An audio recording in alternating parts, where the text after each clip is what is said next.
Action लिया गया है जिला प्रशासन की? मेरा ये कहना है कि जो कल जो हम सिर्फ दर्शन के लिए जाना चाहते थे और ज़िला प्रशासन ये दर्शन का भी इंतज़ाम न कर पाई थी, तो मेरा तो ये एक तो कहना है कि जो ज़िला प्रशासन ने किया है वो काफ़ी किया नहीं है।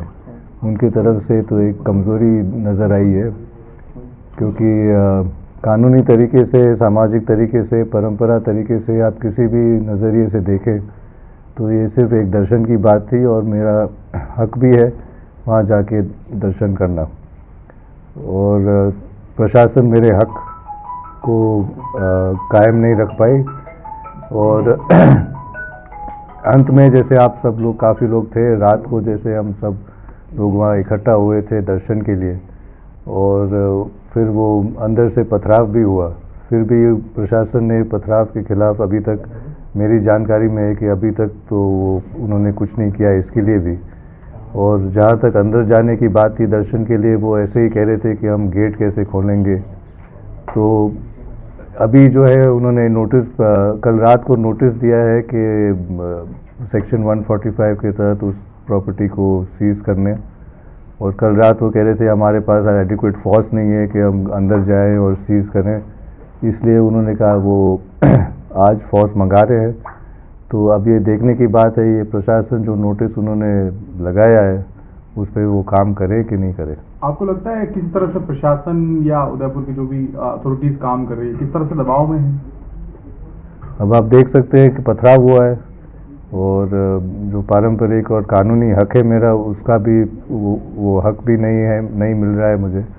और प्रशासन कह रही है हम क्या करें, गेट कैसे खोलें। तो अब आप खुद अंदाज़ लगा दें कि ये एक वाजिब कारण है या एक बहाना है। सामने की तरफ से भी कई सारे पथराव हुए थे, पेट्रोल की बोतलें फेंकी गई। वही मैं कह रहा हूँ कि उस तरफ से ये ऐसी घटना भी हुई, फिर भी कोई एक्शन नहीं लिया गया। जो धूनी दर्शन और एकलिंग जी के दर्शन को का जो आपका कार्यक्रम था उसको लेके सामने वाले पक्ष ने लीगल नोटिस भी जारी किया गया था और अनाधिकृत व्यक्तियों के प्रवेश पे उन्होंने लीगल नोटिस जारी करके रोक लगाई थी। हाँ, तो उसको लेके क्या कहेंगे आप? अब ये मैं कहूँगा कि जो एंटायर पैलेस कॉम्प्लेक्स है, जो ट्राइब्यूनल का ऑर्डर है 1981 का, जो उसके खिलाफ कोई अपील पेश नहीं हुई थी, और जो कुछ साल पहले हमारे पारिवारिक सूट जो चल रहा था, ये पूरा प्रॉपर्टी जो है HUF प्रॉपर्टी मानी गई है। और लेट महाराणा भगवत सिंह जी ने भी अपने वसीयत में ये जो HUF के डिक्लेरेशन है उसको माना है।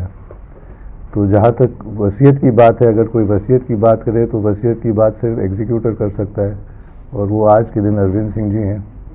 और बाकी कोर्ट ने तय कर दिया है, ट्राइब्यूनल ने तय कर दिया है कि ये पारिवारिक संपत्ति है, और जहाँ पूजा का स्थल है आप वैसे भी नहीं रोक सकते हैं।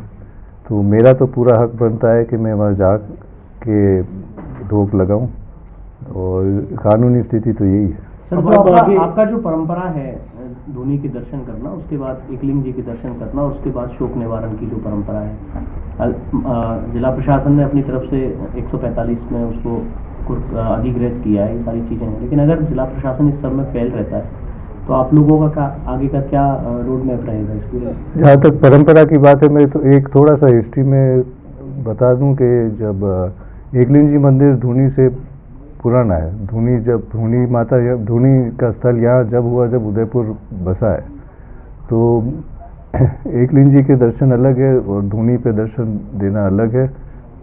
और नोटिस तो जो उन्होंने दिया था कल, तो अब एकलिंग जी तो जाना है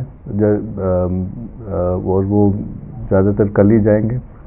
और जो नोटिस पेश किए हैं वो इन अ सेंस, जब प्रॉपर्टी HUF प्रॉपर्टी है तो नोटिस कहाँ से आएंगे? I can we just cut it? बताया था उन्होंने कर रखा है। ये देखिए, वो विल की बात कर रहे हैं, जो विल में उन्होंने लिखा है, और जो नोटिस में लिखा है ये कोर्ट ऑर्डर और जो कोर्ट रिकॉर्ड उसके खिलाफ है। तो इसीलिए आप, ये क्रिमिनल ट्रेसपास कैसे हो सकता है जब पूरी संपत्ति HUF प्रॉपर्टी है, मैं परिवार का सदस्य हूँ, तो मेरे तरफ से तो क्रिमिनल ट्रेसपास कैसे हो सकता है? कोई दर्शन दे के वापस आ रहा है, वो क्रिमिनल ट्रेसपास कहाँ से हुआ? एकलिंग जी मंदिर की बात है, आप मंदिर को कैसे बंद कर रहे हो? और मंदिर में कौन सा क्रिमिनल ट्रेसपास? हम तो दर्शन दे के वापस आएंगे। क्या ये तानाशाही है? किस तरह से मानते हैं आपको? अब तानाशाही है, अगर मैं नहीं कर पाता हूँ तो ये तो प्रशासन के फेलियर है। और ऐसे नोटिस भेज करना, और ये जो अखबार वाले ऐसे नोटिस छाप भी लेते हैं कि ये तो एक अंग्रेजी में कहें अब्सर्ड है कि कोई मंदिर में क्रिमिनल ट्रेसपास कैसे कर सकता है। वो तो मंदिर में तो दर्शन के लिए ही जाएंगे। धुनी दर्शन को लेके आपका क्या रुख रहेगा? क्योंकि कई धुनी दर्शन को लेके आपका क्या रुख रहेगा? और कई जगह पे लग रहा है कि समर्थक अब उदयपुर की तरफ आ सकते हैं। कानून व्यवस्था को लेके आप क्या मैसेज देना चाहेंगे? आगे का पूरा रुख क्या योजना है? कानून व्यवस्था के लिए मैं एक बात तो ज़रूर कहना चाहता हूँ कि एक तो मैं सबको धन्यवाद देता हूँ कि आप सब लोग ने मुझे साथ दिया, और मुझे खुशी है कि मेवाड़ के लोग गलत चीज़ के खिलाफ आवाज़ उठा रहे हैं। लेकिन आवाज़ उठानी है, लेकिन कानून को अपने हाथ में नहीं लेना है, वो तो मैं स्पष्ट कर देता हूँ। और धूनी का दर्शन, अगर ये पहले फर्स्ट स्टेप है जो कलेक्टर ने कहा कि हम प्रॉपर्टी 145 में लेते हैं, तो एक कदम वो है, फिर उसके बाद देखते हैं आगे दर्शन के लिए। तो दर्शन क्या कभी रूटीन में भी आपने किया सिटी पैलेस में पहले? सिटी पैलेस पोजीशन तो उनका है, और इसीलिए ये सब लड़ाई झगड़ा ना हो, इसीलिए मैं पैलेस में जा ही नहीं रहा हूँ। शायद आप सभी लोगों को पता होगा, लेकिन क्योंकि कल एक ख़ास अवसर था, इसलिए पहले धोख देने के लिए जाना मैं समझता था उचित था, और एक तरह से परंपरा भी है, रीत भी है, तो इसलिए मुझे जाना है वहाँ पे। आखिरी बार आप कब दर्शन किए आपने, जैसे धोनी के पहले? मैं लास्ट टाइम इस पैलेस के इस भाग में करीब आई थिंक 1984 में ही गया हूँ। वार्ताओं का लगातार दौर चल रहा है, ये कहा जा रहा है कभी 5 गाड़ी, कभी 5 लोग, कभी 3 लोग। असल में इसकी सच्चाई क्या है? क्या वार्ताएं वास्तव में चल रही है, या फिर सिर्फ ये खबरों में ही दिखाई दे रहा है कि कुछ सकारात्मक होता दिखाई दे रहा है? अब जो वार्ता में बात चल रही थी, वो जो वार्ता करते हैं वो ही कह सकते हैं कि सही है कि गलत, लेकिन ये बात मेरे पास भी आई थी कि पहले कुछ 10 गाड़ी, फिर 5 लोग, फिर 10 लोग, फिर 3 लोग। तो मेरे ख्याल से सही क्या है, एक्चुअली ये सीरियस प्रपोजल था कि सिर्फ ज़्यादा समय लेने के लिए कि लोग थक जाएंगे, इसलिए ये बात फेंकी जा रही थी।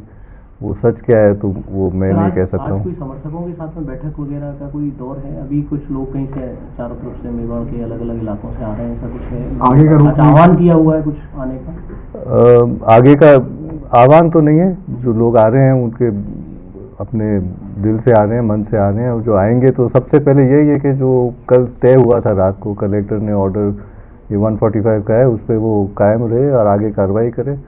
और एक चीज़ ये भी है कि जैसे मैंने पहले कहा कि जब भी आप बिल की बात करें और बात चल रही थी, तो किसके साथ बात चल रही है? क्योंकि अगर कोई भी अपना हक बिल के थ्रू मांगता है या बिल की बात होती है तो वो एग्जीक्यूटर ही है। तो आज तक एग्जीक्यूटर तो सामने आया नहीं है, किसी और से बात हो रही है, तो अब तो इसलिए ये भी एक प्रश्न तो उठता है। आप दर्शन करने जब जाएंगे धोनी के, तो क्या अकेले जाएंगे या जो जितने भी राव उमराव है उस हिसाब से जाएंगे? क्या आपकी क्या योजना है? देखिए, ये एक परिवार में पूज्य स्थल है, तो मैं तो अकेला भी जा सकता हूँ, परिवार के साथ भी जा सकता हूँ, जो हमारे साथ पीढ़ियों तक जुड़े हुए हैं उनके साथ भी जा सकता हूँ, और ये शांतिपूर्वक धोख देने के लिए जाना है। तो इसलिए इसमें कोई पाबंदी नहीं होनी चाहिए, और जैसे वह समय हो, अगर लोग साथ में हैं तो कुछ लोग साथ में जाएंगे। वैसे स्थल है तो कोई भीड़ तो लेके नहीं जाएगा, लेकिन जो जितने भी लोग साथ में हैं वो जाना मेवाड़ चाहिए। राज परिवार के साथ साथ आप इतने सांसद हैं, इतने सक्षम पदों पर आपकी सरकार होते हुए भी अगर प्रशासन इस प्रकार से पंगु दिखाई दे रहा है, तो क्या आपको लगता है कि इसके पीछे कहीं कोई ऊपर खाने से दबाव की राजनीति खेली जा रही है? अब ये जो प्रशासन ने कल जो ढील बताई है, मैं तो यही वर्ड यूज़ करूँगा, ढील बताई है। और अगर ये बताते रहते हैं तो ऐसे जैसे आपने प्रश्न पूछा है, ये ऐसे प्रश्न तो ज़रूर उठेंगे। एक सवाल ये था सर कि वो कलेक्टर के नोटिस के खिलाफ कोर्ट में जाने के प्लान बना रहे हैं, तो अगर कोर्ट से स्टे आ जाता है तो ये तो मामला लंबा खिंच जाएगा। अब ये तो इन सेंस दुर्भाग्यपूर्ण है कि जब कोर्ट में मामला जाता है वो लंबा खींच ही जाता है, लेकिन कोर्ट का रास्ता तो सबके लिए खुला है, तो अगर वो जाएंगे तो जाएंगे। जैसा कि आप कह रहे हैं कि आप लगातार कुछ बात करना चाहेंगे मीडिया के पक्ष में, ये मैं कह देता हूँ कि पहले सुप्रीम कोर्ट ने कुछ साल पहले आदेश दिया था कि आप मीडिएशन के ज़रिए आप अपनी बातें स्पष्ट कर दें, मतलब सुलझा दें। तो ये कुछ महीने उसमें भी चले गए, लेकिन उस मीडिएशन में भी कुछ नतीजा नहीं निकला है। और तो अभी उसके आगे जब रूबरू बात हुई थी और तब भी कुछ अंडरस्टैंडिंग नहीं हो पाई। और मेरे ख्याल से एक मुख्य कारण था कि दूसरे पक्ष कह रहे थे कि जो लेट महाराणा साहब है, हम उनको लेट महाराणा साहब मानते ही नहीं हैं। तो अब अगर किसी का वो रुख हो तो उसके साथ वो क्या बात करें फिर उसके आगे। ठीक है। तो अब मीडिएशन के लिए अगर आपस में कुछ समझौता हो वो तो हमेशा बेहतर ही होता है, लेकिन जब किसी का रुख ऐसा हो तो फिर आगे क्या बात करें। मेवाड़ तो सदा से ही परंपरा है और संघर्ष के लिए माना गया है, और ऐसे में अगर पारिवारिक विवाद के चलते इस प्रकार की परंपराएं बाधित होती है तो आपको नहीं लगता है कि परिवार का नहीं पूरे मेवाड़ के लिए कहीं ना कहीं विचारणीय विषय बन जाता है? विचारणीय भी है, और ये इन अ सेंस बहुत दुख की बात है कि ऐसी चीज़ों में ऐसी घटना होती है। ये तो होनी ही नहीं चाहिए, ये तो है तो दुख की बात है। Thank you.